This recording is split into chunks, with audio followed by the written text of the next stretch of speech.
I guess, sir, if you don't mind, just your initial thoughts. I thought it was good. I thought sometimes those are some tough matches for individuals to get up for because they're going to see these guys in a couple weeks when we get to the conference, but not having any letdowns for ranked individuals with some of their guys. And sometimes it's a tough role to play for guys that are out there wrestling tonight. Mm-hmm. We were about 2 or 3 matches away from going 2 duels without a pin. Were you a little nervous there a little bit? No, I think it's coming in due time. We'll keep them all and save them hopefully for postseason, but that's obviously stuff that we want to work towards, and you want to score the bonus points, and you want to get, as you get in the postseason, I think those things are going to be critical, so it was good to see some happen tonight. Mm-hmm. And before the season, you made the strategy call to go a little bit less heavy during the preseason, also to bring in a lot more heavy challenges throughout the season. Have you seen a difference so far at this point in the season? We're still not where we need to be with that peaking side and that next gear of what we expect out of our guys, and they know that, and we got to make that push. There's still a lot of time left. Historically at this time we're probably at our best wrestling, and if we can time it right, I think we're a dangerous team, and I think our guys have a lot left to give, and I'm excited to see what that looks like. Mm-hmm. How important is Military Appreciation Day to you? That's big. I've always been a big supporter of the military, and something that I pay attention to and appreciate the people that serve this country, and I follow it, and we have a lot of great connections with former guys, current guys, and being where we're at here with a great ROTC and Fort Liberty down the way. There's a lot of people that come to this, and wrestling's a good connection to the military. Mm-hmm. How important was it for you to see Owen get sworn in tonight? It's great. You got Faison who did it, Isaac's there, now Owen, and those guys have been great leaders for NC State Wrestling, great leaders for just this university, and I'm very proud of what those guys did, and happy for Owen. What are the characteristics about this university that mesh well with the Army and send them and allow them to be successful when they make that decision? Well, first of all, I think it goes really good with what wrestling's about. That pretty hard-nosed, blue-collar, tough, honest, everything that we embrace as a program, and really smart.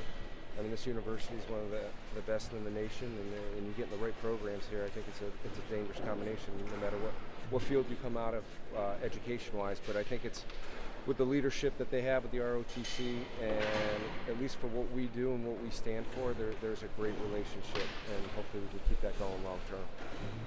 It seemed to come out with a little bit more aggressive nature tonight to start the match. I mean, is that something that you guys have been bringing lately?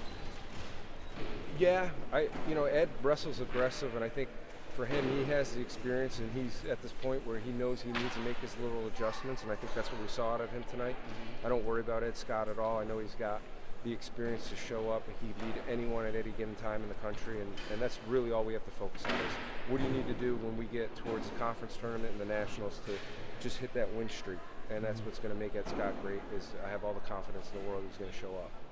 Jackson Ayrton really dominated there at the end. What goes into that kind of thing where you beat someone 15-0? I think it goes back to the way they train in the room, and that is what you see when our starters wrestle each other. If someone's having a bad day, they're going to leave kind of upset with the practice they had, and those are guys that just keep putting points up, wrestle 7 minutes hard. I think Trent's been a great leader, showing us this is how you want to win at an elite level. This is how you have to do it, and those guys have taken that lead and followed that. You do so well in the ACC for so long, you can slip and let it seem like it's a birthright. How do you fight that, and how did these guys sort of keep that mindset that no, I'm not entitled to it, I have to go get it? One, you don't take things for granted. Everything that again we preach with our program, and two, you put today and yesterday behind you, and we focus on the future. So what we did tonight has no, it gets momentum going for next week, but it has no say in the outcome for next week. So we got to hit our week really good. This weekend we got to be disciplined, knowing we got a really tough team coming in here next Friday, and guys have to have a great week of training going into the next 2 weeks. Talking about kind of the home schedule, having 4 straight home duels in a row, and starting off 2 unranked matchups, and then 2 top 15 matchups in a row. I think that schedule kind of bodes pretty well. Would you agree with that? Yeah, it gave us good momentum for people that have been coming to matches maybe for the first time, and you get that flavor of like, wow, this is a great atmosphere, this is great for the sport. love what I saw. You can come next Friday, and if you can't make next Friday, you come next Friday. If you couldn't make that Friday, you come then the next Friday. But we heard it for a while. People were a little upset that our schedule was pushed back so late. So now I'll challenge people. Hey, we got 4 back-to-back home duels. Let's make this place what's so special and pack it in when we have 2 top. I think both teams are in top 10 and have great history and tradition. So let's get Reynolds rowdy. Any thoughts on facing Gwiz across the mat next week? Well, we got 2 former athletes, Gwizdowski and Vincent. I coach Vincent at Binghamton, so it'll be a good, fun, friendly duel with a great program, and it'll be good to see those guys.